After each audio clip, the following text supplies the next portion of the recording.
नमस्कार दोस्तों, इस वीडियो में आपका बहुत बहुत स्वागत है। आज की इस वीडियो में हम सीखने वाले हैं दोस्तों, माइक्रोसॉफ्ट एक्सेल में हम एक बिल का फॉर्मेट कैसे बनाते हैं, एक इनवॉइस हम कैसे बनाते हैं। इस तरह का एक बिल का फॉर्मेट आप देख सकते हो। इस तरह से ये मैंने बिल बनाया है और इसी तरह का आज की इस वीडियो में हम सीखने वाले हैं कि एक बिल बुक जो होती है वो हम कैसे बना सकते हैं, यानी कि इस तरह का एक बिल का फॉर्मेट प्रिंट कर सकते हैं। तो चलिए शुरू करते हैं इस वीडियो को। यहाँ पर देख सकते हो मैंने कुछ इस तरह का ये बिल बनाया है। अब मैं सीट नंबर 2 पे आऊंगा, क्लिक करूंगा तो यहाँ मैं सबसे पहले ये जो टॉप रो है इसको मैं कुछ इस तरह से सेलेक्ट करूंगा जी तक। 7 कॉलम के अंदर ही मैं इस बिल को बनाऊंगा, तो मैं कुछ इस तरह से सेलेक्ट किया और यहाँ पर मैं मर्ज एंड सेंटर पे क्लिक करूंगा, ये मर्ज हो जाएगी। यहाँ पर मैं सबसे पहले जो फर्म का नाम है, कंपनी का नाम है या फिर कोई भी संस्था है उसका नाम है, जिसके नाम पे आप बिल बनाना चाहते हो उसका नाम यहाँ पे लिखेंगे। उसके बाद मैं नीचे आऊंगा और यहाँ पर इसको सेलेक्ट करूंगा। सेलेक्ट करने के बाद इसको भी मैं मर्ज एंड सेंटर कर लेता हूँ यहाँ से, और यहाँ पर इसका मैं एड्रेस टाइप करूंगा। जो भी एड्रेस है वो आप टाइप कर सकते हो। मैंने कुछ इस तरह से इसका एड्रेस टाइप किया। अब इसके बाद मैं इसको सेलेक्ट करूंगा, इसको भी मैं मर्ज एंड सेंटर कर लेता हूँ। यहाँ पे मैं फ़ोन नंबर है, कोई जीमेल है वो मैं टाइप कर देता हूँ। जैसे जो भी फ़ोन नंबर है, जीमेल है, हम इस तरह से, ये जीमेल में एक एग्जाम्पल के तौर पर ले रहा हूँ। अब मैं इनका जो साइज़ है वो बढ़ा लेता हूँ यहाँ से कुछ इस तरह से। अब यहाँ पे मैंने फर्म का नाम लिखा है, इसको सेलेक्ट करूँगा इस तरह, और यहाँ पे इसका फ़ॉन्ट चेंज कर लेता हूँ यहाँ से। ये मैं यहाँ से फ़ॉन्ट लूँगा, इसका साइज़ बढ़ा लेता हूँ, बोल्ड कर लेता हूँ, साइज़ कुछ इस तरह से बढ़ा लूँगा। इतना मैंने साइज़ रखा। उसके बाद मैं इसका भी यहाँ से फ़ॉन्ट चेंज कर लूँगा। जो भी मेरे को करना है वो फ़ॉन्ट चेंज आराम से मैं कर सकता हूँ। ठीक है, ये इस तरह से मैंने सेलेक्ट, जो भी आपको फ़ॉन्ट पसंद है वो आप ले सकते हो। इसको बोल्ड कर सकते हो, इसको मैं बोल्ड कर लेता हूँ, इसको मैं इतना ही रखूँगा। यहाँ से मैं मर्ज एंड सेंटर करूँगा इसको। यहाँ तक मैंने बनाया। अब इन तीनों का मैं कलर दे देता हूँ। कलर यहाँ पे क्लिक करूँगा मैं, और जो भी कलर आपको देना है वो दे सकते हो। मैं कुछ इस तरह से कलर ले लेता हूँ, ये वाला। उसके बाद मैं इसको भी मर्ज एंड सेंटर करूँगा। नीचे वाली जो 4 नंबर की रो है इसको मैं सेलेक्ट किया और यहाँ से मर्ज एंड सेंटर पर क्लिक करूँगा। यहाँ पे मैं टाइप कर देता हूँ इनवॉइस। टाइप करने के बाद इसको मैं बोल्ड और यहाँ से साइज बढ़ा लेता हूँ, और यहाँ पर एरियल ब्लैक, ये मैंने फ़ॉन्ट दे दिया। इसके बाद मैं यहाँ पे 2 रो सेलेक्ट करूँगा इस तरह से, और इनको यहाँ से मर्ज एंड सेंटर करूँगा और यहाँ से कॉर्नर से पकड़ के ड्रैग एंड ड्रॉप कर लूँगा। दोनों को इस तरह से कर लेता हूँ। यहाँ पे मैं कस्टमर नाम लिखूँगा, इसको मैं थोड़ा सा बढ़ा लेता हूँ साइज, और यहाँ पे मैं टाइप करूँगा इनवॉइस डेट। अब मैं इन तीनों को इस तरह से सेलेक्ट करूँगा। यहाँ पर मतलब 3 सेल हैं, इनको सेलेक्ट करना है। ये 3 सेल, तीनों को मर्ज एंड सेंटर कर देना है। यहाँ से पकड़ के इस तरह ड्रैग कर देना, तो ये दोनों, यहाँ पर मैं इसको सेलेक्ट करूँगा, मर्ज एंड सेंटर करूँगा और इसको ड्रैग एंड ड्रॉप, ये देख सकते हो इस तरह। यहाँ पे मैं नाम लिख दूंगा, यहाँ पे इनवॉइस डेट आ जाएगी, यहाँ पर इनवॉइस नंबर। ठीक है, मैं इसको इस तरह से सेलेक्ट करूँगा और यहाँ पर मैं लेफ़्ट अलाइनमेंट कर लूँगा। यहाँ से क्लिक किया, लेफ़्ट अलाइन हो गए। उसके बाद मैं इसको सेलेक्ट करके बोल्ड कर लेता हूँ, साइज़ बढ़ा लूँगा। इसको भी मैं इस तरह से, इसका भी साइज़ बढ़ा लेता हूँ, बोल्ड कर लेता हूँ। अब मैं यहाँ पर इसको सेलेक्ट करूँगा, तीनों जो सेल है ना इनको सेलेक्ट करेंगे, और यहाँ पर मैं ऑल बॉर्डर अप्लाई करूँगा। देखिए यहाँ से ये थिक बॉर्डर अप्लाई करूँगा, ये थिक आउटसाइड बॉर्डर, इस पर क्लिक करूँगा तो ये कुछ इस तरह से अप्लाई हो जाएगा।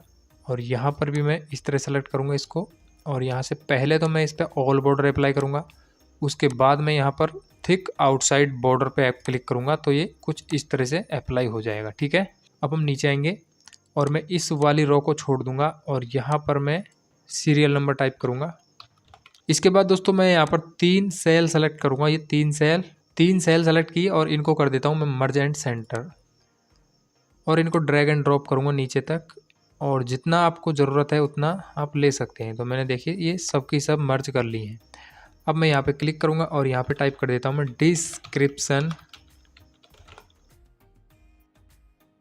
डिस्क्रिप्शंस ऑफ गुड्स, मैंने टाइप किया।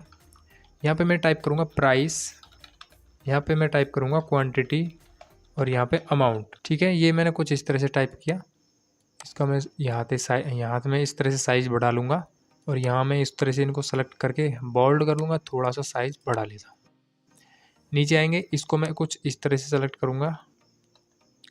उसके बाद मैं यहाँ पे बॉर्डर अप्लाई करूँगा, ये थिक बॉर्डर, ठीक है, आउटसाइड बॉर्डर। इसको सेलेक्ट करूँगा, यहाँ पर मैं कुछ इस तरह से अप्लाई करूँगा। यहाँ पर मैं कुछ इस तरह से अप्लाई कर देता हूँ। यहाँ पर भी मैं, ठीक है, यहाँ पे सेलेक्ट करूँगा इस तरह से, ये देखिए। इसके बाद दोस्तों मैं यहाँ पर देखिए 1 2 3 सेल है, यहाँ पर मैं इस तरह से दोनों को सेलेक्ट करूँगा और मर्ज एंड सेंटर पर क्लिक करूँगा और ड्रैग एंड ड्रॉप करके तीनों को मर्ज एंड सेंटर कर लेता हूँ। यहाँ पे मैं टाइप करूँगा टोटल अमाउंट, यहाँ पर मैं GST। अब देखिए मैं GST सिर्फ एक ही बार ले रहा हूँ, अगर आपको SGST, CGST, IGST अलग अलग लेना है तो आप रख सकते हो। मैं सिर्फ एक ही बार ले रहा हूँ। यहाँ पे 5 प्रेस करूँगा, यानी कि 5% मैं यहाँ पे GST लेना चाहता हूँ, 5%, इंटर। यहाँ पे मैं ग्रैंड टोटल, ठीक है, इस तरह से तीनों को सेलेक्ट करूँगा। यहाँ से मैं लेफ़्ट अलाइन करूँगा, बोल्ड करूँगा, साइज़ इंक्रीज कर लेता हूँ, ठीक है, इस तरह। और अब जो भी अमाउंट आएगा वो यहाँ पर आ जाएगा। तो मैं इनको तीनों को सेलेक्ट करूँगा कुछ इस तरह से और यहाँ मैं अप्लाई करूँगा ऑल बॉर्डर, उसके बाद थिक बॉर्डर, ठीक है, ये कुछ इस तरह से आ चुका है, ठीक है। तो यहाँ तक ये बन के रेडी हो गया। अब हम आते हैं थोड़ा नीचे और यहाँ पर दोस्तों मैं इस तरह इसको सेलेक्ट करूँगा और यहाँ पर कर लेता हूँ इसको मर्ज एंड सेंटर। यहाँ पे मैं टाइप कर देता हूँ टर्म्स एंड कंडीशंस, ठीक है, टर्म्स एंड कंडीशंस टाइप किया। इसका मैं यहाँ पे, तो मैं इसका फ़ॉन्ट चेंज कर देता हूँ, यहाँ से फ़ॉन्ट चेंज किया, थोड़ा बोल्ड कर देता हूँ और यहाँ पर मैं इन सभी को कर लेता हूँ मर्ज एंड सेंटर पे क्लिक करूँगा। तो मैं यहाँ पे इनको ड्रैग एंड ड्रॉप कर लेता हूँ।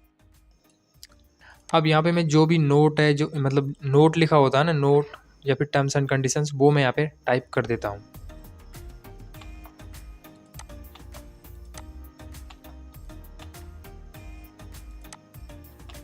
जो भी टर्म्स एंड कंडीशंस हैं उनको मैंने टाइप कर लिया है।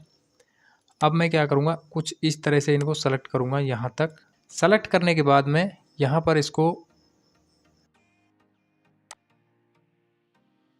नो बॉर्डर के बाद मैं यहाँ से थिक बॉर्डर अप्लाई करूँगा, थिक आउटसाइड बॉर्डर।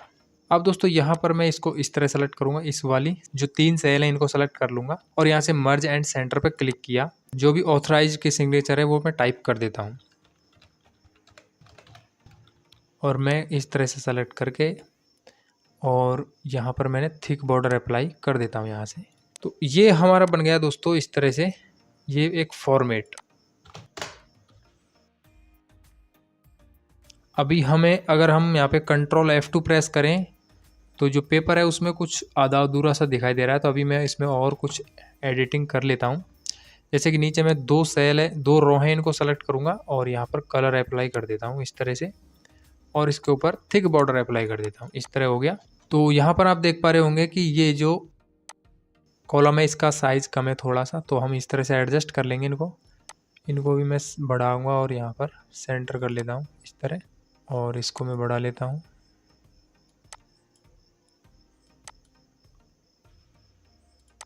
ठीक है, ये साइज़ मैंने बढ़ा दिया है।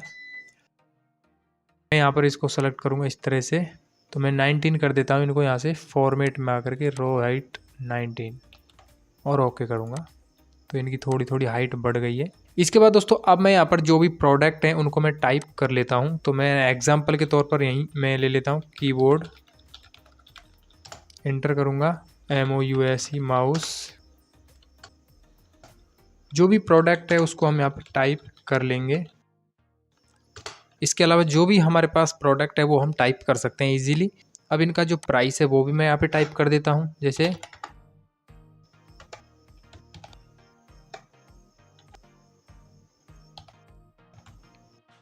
यहाँ पर मैंने प्राइस टाइप किया, यहाँ पर क्वांटिटी टाइप कर लिया।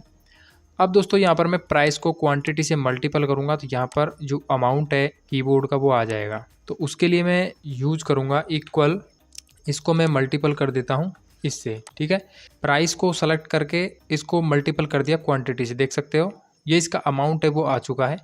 अब सभी का देखना है तो ड्रैग एंड ड्रॉप कर देंगे, यहाँ पर आ चुका है सभी का अमाउंट। अब यहाँ पर टोटल चाहिए तो यहाँ पे हम सम कर सकते हैं।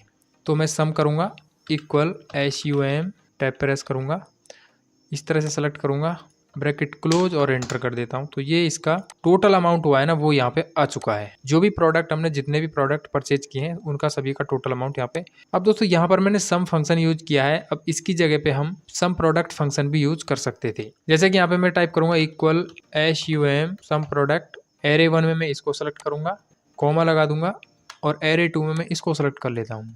ये दोनों बराबर होने चाहिए इस तरह से, और बस सिंपल है ब्रैकेट क्लोज और एंटर कर देंगे तो देख सकते हो ये भी इस तरह से अमाउंट आ गया। मतलब इसको हमें मल्टीपल करने की ज़रूरत नहीं पड़ी, हम डायरेक्ट सम प्रोडक्ट फंक्शन से भी इसका टोटल अमाउंट निकाल सकते हैं। ठीक है, तो ये मैंने आपको जानकारी के लिए बता दिया है। यहाँ पे मैं कस्टमर का नाम लिख देता हूँ, जैसे राजेश, जो भी डेट है वो मैं लिख देता हूँ, ये टुडे फंक्शन यूज करूँगा मैं, इंटर, आज की जो डेट है वो आ जाएगी। यहाँ पर मैं एग्जांपल के तौर पर इस तरह से इनवॉइस नंबर लिख देता हूँ। अब दोस्तों मान के चलिए कि किसी कस्टमर ने यूपीएस नहीं लिया, तो आप चाहो तो यहाँ से प्राइस 0 कर दीजिए या फिर क्वांटिटी 0 कर दीजिए, तो यहाँ पे 0 आ जाएगा। उसके बाद मान के चलिए कोई और प्रोडक्ट नहीं लिया तो सिंपल 0 कर दीजिए, बस क्वांटिटी को 0 कर दीजिए, 0 हो जाएगा इधर भी और यहाँ पर भी अमाउंट घट जाएगा। तो इस तरह से दोस्तों आप ये बिल बना सकते हो। एक्सेल में अगर किसी को प्रिंट करना है तो सिंपल नाम टाइप करना है, डेट और इनवॉइस नंबर टाइप करना है और कौन कौन सा उसने प्रोडक्ट लिया है बस, बाकी आप क्वांटिटी दे दीजिए, कितना कितना क्वांटिटी लिया है, तो ऑटोमेटिकली यहाँ पे जो मल्टीपल हो जाएगा सबका और सम होकर के नीचे आ जाएगा। यहाँ पे हम निकालते हैं GST 5%। तो उसके लिए मैं बहुत ही आसान आपको फॉर्मूला बता देता हूँ। देखिए इक्वल लगाना है, इसको सेलेक्ट करना है, मल्टीपल करना है, मल्टीपल का जो सिंबल होता है स्टार वाला वो मैंने लगाया, 5 टाइप करूंगा और परसेंटेज का सिंबल लगा देता हूँ, बस एंटर कर दूंगा तो 5% निकल आएगा। ये 56,400 का 5% है 2,820। ठीक है, ये 5% GST आ चुका है। ग्रैंड टोटल में हम दोनों को सम कर देंगे। इसको मैं इस तरह सेलेक्ट करके ब्रैकेट क्लोज और एंटर, तो यहाँ पे आप देख सकते हो 59,220 रुपीज़ आ चुका है टोटल अमाउंट। इसका जो नंबर फॉर्मेट है वो मैं चेंज कर देता हूँ यहाँ से इंडियन रुपीज़ में, कुछ इस तरह से। थोड़ा बहुत चेंजेज इसमें करने वाला हूँ। यहाँ पे मैं जाऊँगा फॉर्मेट में और इसकी जो हाइट है वो मैं 20 करूँगा इस तरह, और ये जो सभी रो हैं इनकी जो हाइट है ना वो मैं, इनकी जो हाइट है वो कर देता हूँ मैं 13.5 आ रहा है, मैं 14 कर देता हूँ पूरा और ओके करूँगा। तो इनकी साइज़ बढ़ गई थोड़ी थोड़ी, और मैं इसकी भी बढ़ा लेता हूँ और इसकी भी बढ़ा लेता हूँ इस तरह से, तो थोड़ा सा हमारा एडजस्ट हो जाएगा ये, देखिए कुछ इस तरह। और यहाँ पर हम इसको भी बढ़ा लेंगे, इसका साइज़ थोड़ा थोड़ा, इनको भी हम बोल्ड कर लेते हैं यहाँ से, बोल्ड। ठीक है, छोटी मोटी जो भी कमी है वो आप कर सकते हो इस तरह। कंट्रोल F2 प्रेस करूँगा मैं, तो ये हमारा इस तरह का एक बिल बन के रेडी हो चुका है दोस्तों। हम इसको आसानी से प्रिंट कर सकते हैं।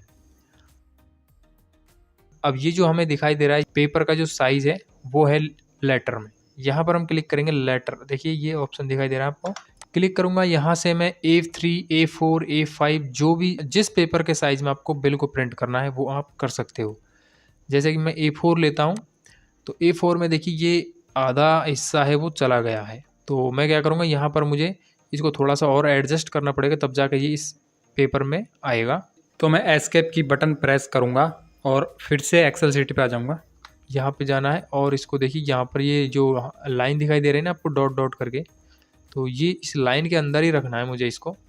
तो यहाँ पर देखिए मैं कुछ इस तरह से रखूँगा और अब कंट्रोल F2 प्रेस करूँगा, तो अब आप देख रहे हो ये A4 साइज़ में हमारा जो पेपर है वो, यानी हमारा जो बिल का फॉर्मेट है वो आ चुका है। मैं यहाँ पे नॉर्मल मार्जिन पे जाऊँगा और यहाँ पे कस्टम मार्जिन पे क्लिक करके ऊपर से इसको कर लेता हूँ 2.5, ऊपर से खिसक के नीचे आ गया, और फिर से जाऊँगा मैं और बढ़ा लेता हूँ मार्जिन 3 कर देता हूँ। इस तरह से मैं अपना जो मार्जिन है उसको फिक्स कर सकता हूँ। क्लिक करूँगा और यहाँ पर एक ऑप्शन और दिया गया है, देखिए सेंटर ऑन पेज में हॉरिजेंटल पे क्लिक करूँगा और ओके पे क्लिक करूँगा, देख सकते हो। अभी जो हमें यहाँ पे देखिए यहाँ पर तो कम इस जो मार्जिन है वो दिखाई दे रहा है, यहाँ पर ज़्यादा मार्जिन है, तो मैं यहाँ पर इसको हॉरिजेंटली पे सेलेक्ट करूँगा और ओके पे क्लिक करूँगा, तो दोनों बगल से एकदम सेंटर में हो जाएगा हमारा जो भी डेटा है। ठीक है, इस तरह से हम दोस्तों इसको प्रिंट करवा सकते हैं। आई होप आपको ये वीडियो पसंद आएगा। वीडियो अगर पसंद आए तो वीडियो को लाइक कर दें, चैनल को सब्सक्राइब जरूर कर लें। हम मिलते आपको किसी नेक्स्ट वीडियो में नए टॉपिक के साथ। तब तक के लिए जय हिंद, वंदे मातरम।